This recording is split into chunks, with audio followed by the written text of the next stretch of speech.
Você já ouviu falar na TFP, Tradição, Família e Propriedade? Para alguns, ela é um movimento católico conservador que defende os valores tradicionais. Para outros, já é um grupo com características de seita, com hierarquia rígida, tem culto à personalidade e uma influência silenciosa dentro do universo católico. E no Relatos da Internet de hoje eu trouxe o relato da Sofia Barradas, que tem uma história bem interessante. Ela viveu dentro desse movimento, alguns chamam de seita, por quase 10 anos. Eu tenho certeza que vocês vão adorar o relato dela. Mas antes do relato, não esqueça de curtir esse vídeo, de se inscrever no canal, de apertar o sininho de notificações para não perder mais nenhum vídeo. Vamos ouvir a Sofia. Como foi crescer numa seita religiosa? Oi, meu nome é Sofia, eu tenho 31 anos e eu vivi durante 10 anos dentro de uma seita religiosa católica que a minha família integrou por muitos anos. Um grupo fundado, vamos falar assim, que eu só entendi como seita depois de muito tempo de terapia. O nome da seita é TFP, que significa Tradição, Família e Propriedade. O grupo foi fundado em 1960 pelo Plínio Corrêa de Oliveira, que era um advogado, escritor, professor, entusiasta do catolicismo, enfim, missionário. Caso do cara. O que eles defendiam era a propriedade privada, a família tradicional, eram totalmente contra o comunismo e o socialismo. Então a gente percebe, né, que é uma seita, um grupo aí de extrema direita que usava a religião nesse meio aí pra se sustentar. Então a gente tinha esse cara, que era a figura principal, né, Dr. Plínio, que era chamado assim, Dr. Plínio. A figura de Deus, digamos assim, dentro, era de Dr. Plínio, ele era idolatrado. Então assim, esse era o cara, né, o cara que ele faleceu em 95. Ele faleceu, o que aconteceu? Esse grupo, né, a TFP, se dividiu e virou Sociedade Brasileira em Defesa da Tradição, Família e Propriedade, que foi pra onde a gente foi, e os Arautos do Evangelho, que existe até hoje, que é uma ainda pior, né, um grupo que foi liderado pelo João Clark, que já faleceu também há pouco tempo. Um grupo que está sendo investigado, inclusive desde 2017, por abuso de menores e exorcismos que não poderiam ter sido feitos, né, uso indevido da religião. Então esse grupo ele é um grupo bem delicado. Tu enxerga ele em qualquer lugar do mundo. Eu fui viajar e quando eu fui no Vaticano, eles estavam lá, tu consegue identificar eles porque eles usam roupas que tu consegue ver. E, enfim, mas isso aí não faz parte, foi essa divisão que aconteceu, ficou esses dois grupos. Por que a gente caiu nisso, né? Isso daí era o pai do meu pai, meu avô já falecido, que eu não sei quando ele entrou nisso, quando eu nasci, a gente já fazia parte, minha família já fazia parte há muito tempo. Meu avô era uma figura importante dentro desse grupo. Quais eram os nossos hábitos, né? Como era a nossa vida dentro disso, assim. Existia uma hierarquia, obviamente, de homens acima, mulheres abaixo, sempre. Inclusive separados por mulheres casadas, mulheres solteiras. De fato, a gente seguia à risca, assim, uma religião e, na verdade, não dá nem pra colocar na conta da religião isso, porque era algo que o ser humano ali, aquele grupo de homens, definiu isso aí há dezenas de anos atrás e a gente seguia até então. Como é que acontecia? A gente tinha encontros, eu acho que semanais, eu não tenho certeza absoluta, mas pelo menos ali algumas vezes por mês, numa sede, aqui em Porto Alegre, inclusive financiada pelo meu avô. Meu avô mantinha essa casa onde alguns membros moravam ali. Aconteciam esses encontros, essas reuniões, em que homens palestravam defendendo esses valores aí que eu falei pra vocês, né? Era um grupo que tinha aversão à esquerda. E como era a vida da mulher dentro desse grupo, né? Mulheres casadas não podiam usar método contraceptivo, então as mulheres tinham muitos filhos. A minha mãe teve 5 filhos, que até foi uma quantidade razoável perto de algumas outras pessoas que tiveram mais filhos. A gente tinha que usar saia ou vestido, sempre abaixo do joelho. E sempre silenciosas, sempre, né, atrás do seu marido, cuidando dos seus filhos. Não tinha voz, não existiam mulheres dando essas palestras, era apenas os homens palestrando para o resto das pessoas. Anualmente acontecia um encontro em São Paulo. Eu pegava um hotel, isso eu não me lembro como é que era, mas eu lembro de ter, assim, muita gente. Ia toda a minha família, meu avô levava todo mundo aqui de Porto Alegre, fretava ônibus, às vezes a gente ia de avião. E aí lá acontecia essa imersão desses valores, dessas defesas, dessa imposição que era feita, né? Eu era uma criança, então eu sempre ficava na salinha das crianças, mas uma vez ou outra eu pedia pra ir nessas reuniões e eu era levada e eu participava e assistia e achava o máximo, assim. E aí era bizarro, porque a gente se levantava e gritava o nome daquele cara, Plínio Corrêa de Oliveira, e ficava gritando, ovacionando esse cara que já tinha morrido há um tempão, sabe? O cara. Pra mim, o impacto foi um pouco menor. Meus irmãos e primos que viveram a adolescência dentro disso, foi um grande inferno, porque tu não podia sair, tu não podia conhecer pessoas, tu não podia ter amizades, porque as pessoas eram normais, né? Elas se vestiam normalmente, elas usavam as roupas que elas queriam, que a gente não. Então a gente sofria muito bullying nas escolas, porque a gente não podia usar calça, a gente não podia usar certos tipos de roupa. Então era bem complicado. A gente rezava muito, muito em latim. A gente usava véu durante as missas, e mulheres solteiras usavam véus brancos. Eu, que era uma criança, já usava meu véuzinho branco. As mulheres casadas usavam véu preto porque elas já não eram mais puras. A gente tinha nossos livrinhos de oração. Eu vou pegar porque eu tenho o meu aqui até hoje. Aqui está. Esse era o meu livrinho. Ele é durinho aqui. E aqui dentro, ó, a gente tem as orações. Por exemplo, credo, tá? Aqui a versão em latim e a versão em português.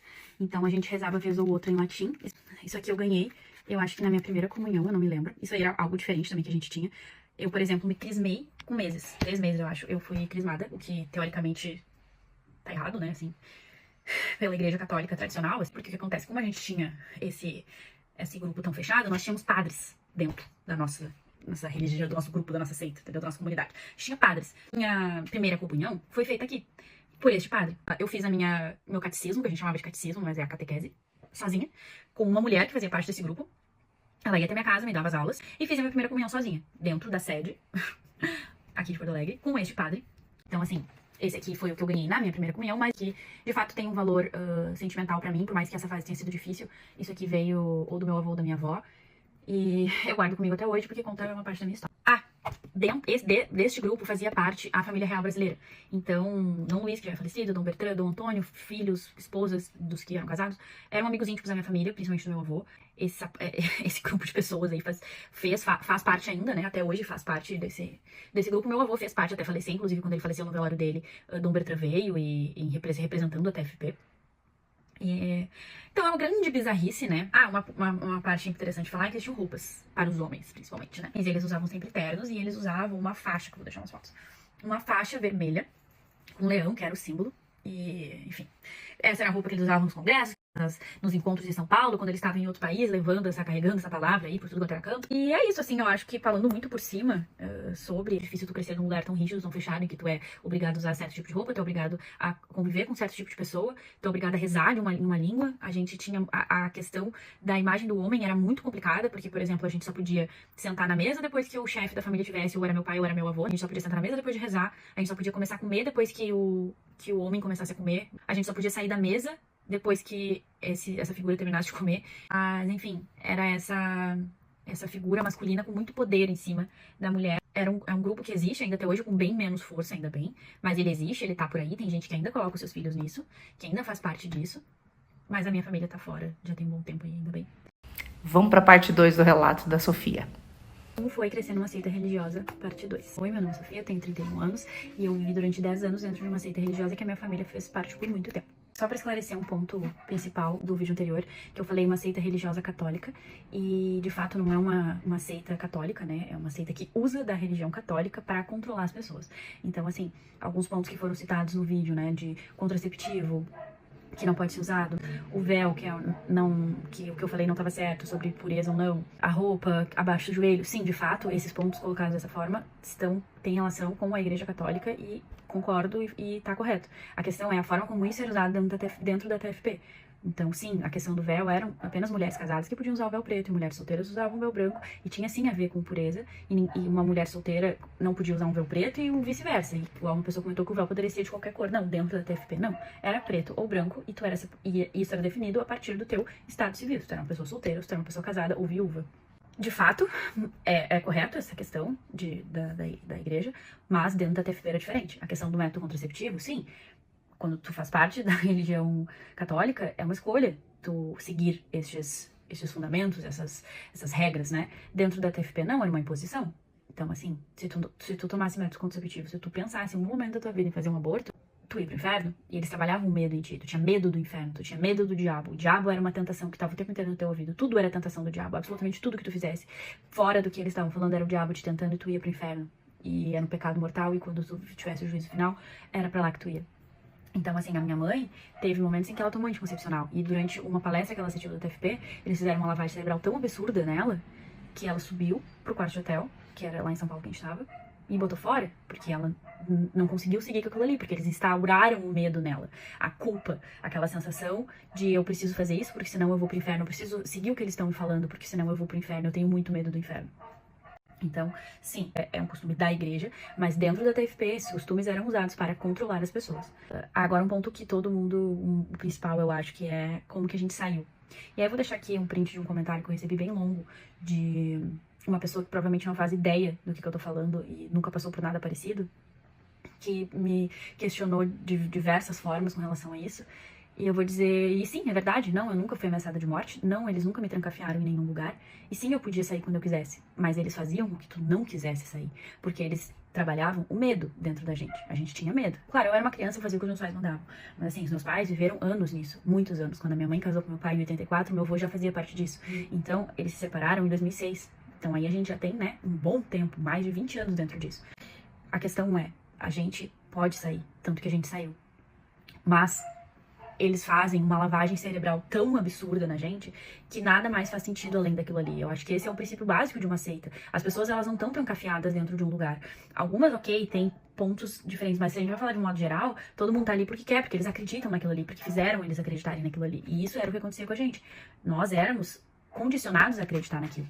Eles davam palestras mostrando imagens do inferno. Quem tem imagem do inferno? Ninguém tem imagem do inferno. Eles mostravam fotos de fetos, né, pra ser contra o aborto, pra ser contra métodos contraceptivos. Então eles instauravam o medo dentro das pessoas. As pessoas ficavam completamente apavoradas e elas seguiam aquilo ali e achavam que aquilo ali que era o correto. Essa é a forma de manipulação que uma seita usa. Então, assim, a gente não tinha a figura de Deus, a gente tinha a figura de um homem. A gente idolatrava e gritava por um homem, um civil, Dr. Plínio. Claro que tinha, né, orávamos para Deus, rezávamos para Nossa Senhora de Fátima, rezávamos orações da Igreja Católica, mas nós adorávamos um homem e uma mulher, que era mãe de Dr. Plínio, mas mais Dr. Plínio dentro da TFP. Isso é um ponto muito principal de uma seita. Eles trabalhavam o medo dentro da gente e faziam que a gente cultuasse um ser humano comum.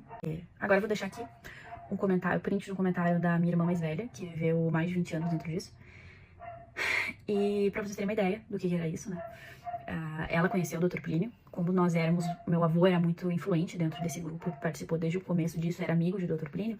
A gente tinha alguns encontros privados, assim, pra pessoas mais importantes, digamos assim, que não quero o caso da minha família. Então a minha irmã conheceu o Dr. Plínio. E essa é a imagem do Dr. Plínio. Se isso aqui é algo normal, uma pessoa vestida dessa forma, sentada desta forma, para receber as pessoas, pra mim não faz, nada mais faz sentido se isso aqui é algo normal. E eu fico até sem palavras, sinceramente, tipo, tinha um negócio bizarro, entendeu? Tipo, é bizarro como isso é uma grande loucura. Então, depois que ele morreu, a gente carregava relíquias com o sangue dele, aqui eu vou deixar uma foto também. A gente tinha as rosas secas do túmulo dele, as pétalas de rosas secas do túmulo dele. Gente, isso não é normal.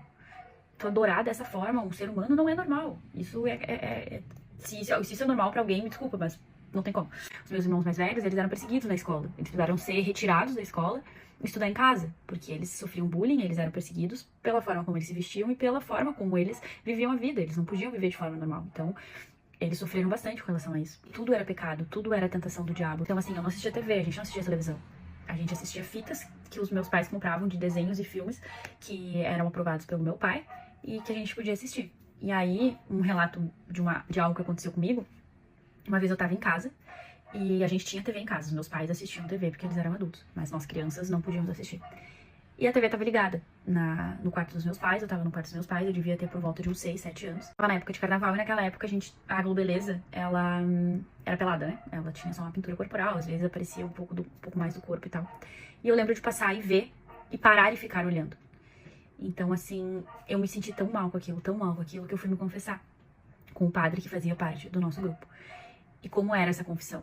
Não era dentro de um confessionário, onde eu ficava, né, de um lado e o padre do outro. Não, era ele sentado numa cadeira e eu ajoelhada nos pés dele, me confessando e pedindo perdão pelo que eu tinha feito, e ele me dando uma penitência, e eu com 6, 7 anos pagando uma penitência. Que, ok, não era algo muito absurdo, mas eu tinha que ficar num lugar sozinha, isolada, de preferência no escuro, fazendo um exame de consciência, né, pensando sobre o que eu tinha feito, e rezando não sei quantas orações de nem sei quantas vezes, por não sei quantos dias. Porque eu tinha 6, 7 anos, eu parei na frente da TV e eu vi uma mulher sem roupa. E isso era um pecado, isso era o diabo me tentando. E eu não podia ter deixado o diabo me tentar dessa forma, então eu precisei me confessar. E outro ponto que falaram foi do meu livro de oração, que esse livro aqui é somente um livro antigo, não é um livro da TFP, e de fato não é. Ele é apenas um livro que provavelmente meu avô comprou em algum antiquário, na época que eu fiz a minha primeira comunhão, e me deu de presente. Mas a gente tinha, sim, um livro não da TFP, mas do João Clá e de Dr. Plínio, que era o Preces. Que inclusive eu acho que eles usam até hoje dentro dos arautos. Aqui a gente tem a cruz deles. Esse daqui era da minha irmã mais velha, né, que é o nome dela, Cecília, agosto de 2001. E aí aqui a gente fala, eles falam inclusive, e nessa apresentação cita João Clá, cita Dr. Plínio, né, que essa aqui é uma coletânea de orações organizada por João Clá. Organizada por João Clá. Vai ficar invertido porque, enfim, tô gravando com a câmera frontal. E aqui embaixo diz que, além de contar com as orações tradicionais, conta com belíssimas... Como é que é? Belíssimas orações compostas por Dr. Plínio Correia de Oliveira.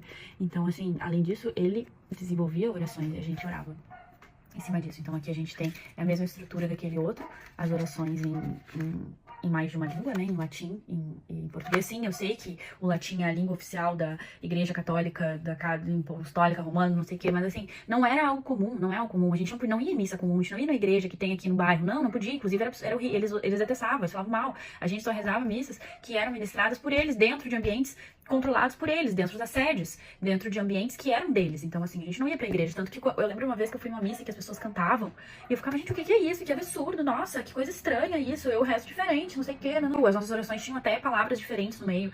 Então, sabe, é uma grande manipulação das pessoas dentro de um lugar pra fazer com que elas façam o que tu quer. Que era isso que acontecia. E acontece até hoje, só que ainda bem com muito menos força, né? E sobre a minha religião atual, eu me afastei da Igreja Católica da forma que era, né? Mas, enfim, eu tenho as minhas crenças, eu acredito em Deus, eu acredito em muita coisa, eu acredito em energia, eu acredito em muitas possibilidades, assim. Mas, de fato, eu não acredito em absolutamente nada do que eu vi dentro desse lugar e do que a minha família me conta do que a gente passou. Me perdi um pouco, mas a gente saiu disso, foi perdendo forças. A minha tia, a irmã mais velha do meu pai, faleceu. E ela era muito fanática por isso, assim, e ela era muito amiga da minha mãe, então ela carregava muito a minha mãe pra isso. Então depois que a minha tia faleceu, foi perdendo um pouco de força, mas a gente ainda participava, então a gente ainda vivia aquilo ali, e de fato decretou-se o fim quando os meus pais se separaram de 2005 pra 2006. A gente saiu daqui de Porto Alegre, eu, a minha mãe e as minhas irmãs fomos morar em outra cidade, na cidade da minha mãe do interior, que minha mãe nunca teve nada a ver com isso, ela participava por estar casada com o meu pai. Então a gente rompeu-se, assim, sabe? Como foi dito ali, eu não era obrigada a estar lá, nunca fomos obrigados a permanecer, mas a gente ficava porque a gente achava que era o certo. Então, assim, quando a gente começou a perceber que aquilo ali não fazia sentido mais, a gente foi se afastando, de fato saímos. O meu avô continuou até o último dia de vida dele, como eu já tinha falado, meu avô faleceu em 2016, e até o seu velório, ele fazia parte disso, porque, enfim, meu avô era uma figura importante de fato dentro desse grupo, fez parte por muitos e muitos anos, muitas décadas, financiou muita coisa deles, porque eles vivem de doação. Pra deixar claro, não era os Arautos do Evangelho, a TFP veio antes. João Clá fez parte da TFP, e minha família conheceu o João Clá, só que aí depois que se dividiu, meu avô não tinha uma boa relação com o João Clá, ele não se dava bem com o João Clá, então ele permaneceu desse outro lado, ainda bem, porque se tivéssemos ido para os Arautos do Evangelho, seria um buraco bem mais profundo. Mas continuamos seguindo a Dr. Plínio e cultuando essa grande loucura que foi. Essa é a minha visão, essa é a minha história, essa é a história da minha família. É muito fácil as pessoas virem aqui e falar, nossa, eu nunca tinha ouvido falar sobre isso, ou, nossa, o que eu saiba não é assim. Bom, isso é exatamente isso, é o que tu sabe. Eu tô dizendo o que eu vivi, o que a gente viveu.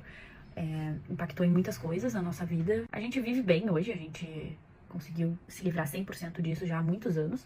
A minha mãe tem alguns resquícios, assim, desse medo que eles instauravam na gente, né? Medo do inferno, essa coisa, assim, ainda sobra um pouco, mas nenhum de nós seguiu nisso, todo mundo se desvencilhou totalmente, ninguém segue mais nenhuma religião assim dessa forma. A gente tem as nossas crenças, temos a nossa fé, tem as coisas que a gente acredita, mas nunca nem perto disso, né? Como foi. Então, acho que é isso. Algumas pessoas falaram, defenderam, enfim, mas no geral acho que as pessoas entenderam o que eu quis falar, né? Eu não, em nenhum momento eu vim aqui falar mal da Igreja Católica, eu vim falar mal de um grupo de pessoas que usavam os fundamentos da Igreja Católica para controlar as pessoas, e isso pra mim é muito errado, e vai continuar sendo muito errado. Ninguém vai me dizer o contrário, ninguém vai me convencer do contrário. Esse daqui é o Yuri Piragibe, ele tem uma explicação bem interessante sobre a TFP e também sobre os Arautos do Evangelho. Eu vou deixar o arroba dele aqui para vocês, também na descrição. Vale a pena ouvir a explicação dele.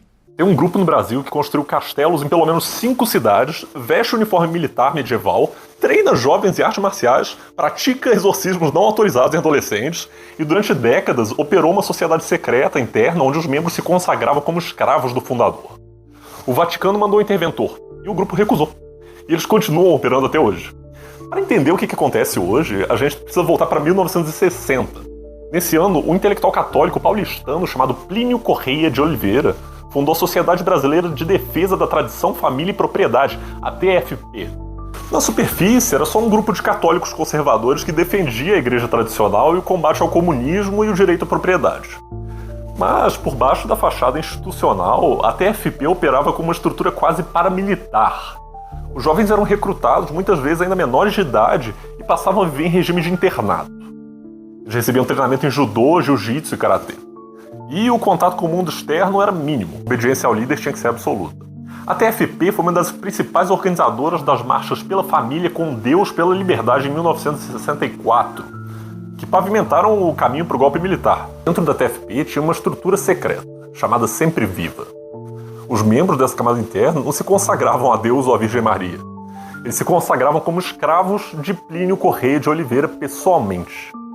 O fundador ocupava na prática o lugar de uma figura quase divina. E os 12 primeiros escravos eram chamados de preferidos, numa paródia direta aos 12 apóstolos. Plínio morreu em 1995 e aqui a história se divide. De um lado, os fundadores originais mantiveram o nome TFP e seguiram com a atuação civil. Do outro lado, o ex-secretário pessoal de Plínio, João Sclá Dias, levou consigo os bens dos imóveis e a maioria dos seguidores e fundou um novo grupo, chamado Arautos do Evangelho. Eles foram reconhecidos pelo Vaticano em 2001, no papado de João Paulo II, e foram elevados à Sociedade de Vida Apostólica. Os relatos de ex-membros e pais são absurdos. As crianças são vigiadas 24 horas por dia, proibidas de ouvir música, assistir TV ou acessar a internet. O contato telefônico com os pais é monitorado ilimitado. Em 2017, vídeos vazados mostraram rituais de exorcismo com tapas na cabeça de adolescentes conduzidos pelo próprio fundador. Nos mesmos vídeos, padres do grupo declaravam que o Papa Francisco era emissário do demônio e que João Clá se tornaria o próximo Papa. Fios de cabelo e pedaços de unha do fundador eram distribuídos como relíquias sagradas. A água usada para lavar suas roupas era utilizada em exorcismos. Os nomes de Plínio, da mãe dele, Dona Lucília, e João Clá eram invocados durante rituais como se tivessem poder sobrenatural. Pesquisadores descreveram isso como um culto a uma trindade alternativa. Se esse vídeo te fez pesquisar o nome Arautos do Evangelho pela primeira vez, já cumpriu seu papel. Olha, eu confesso para vocês que eu nunca nem tinha ouvido falar sobre TFP até pouco tempo atrás. Mas e você, conhece alguém? Já participou da TFP? Tem algum relato para passar pra gente? Eu adoraria ver o seu comentário. E se você gostou desse vídeo, não esqueça de curtir, de se inscrever no canal, de apertar o sininho de notificações e eu te vejo no próximo vídeo.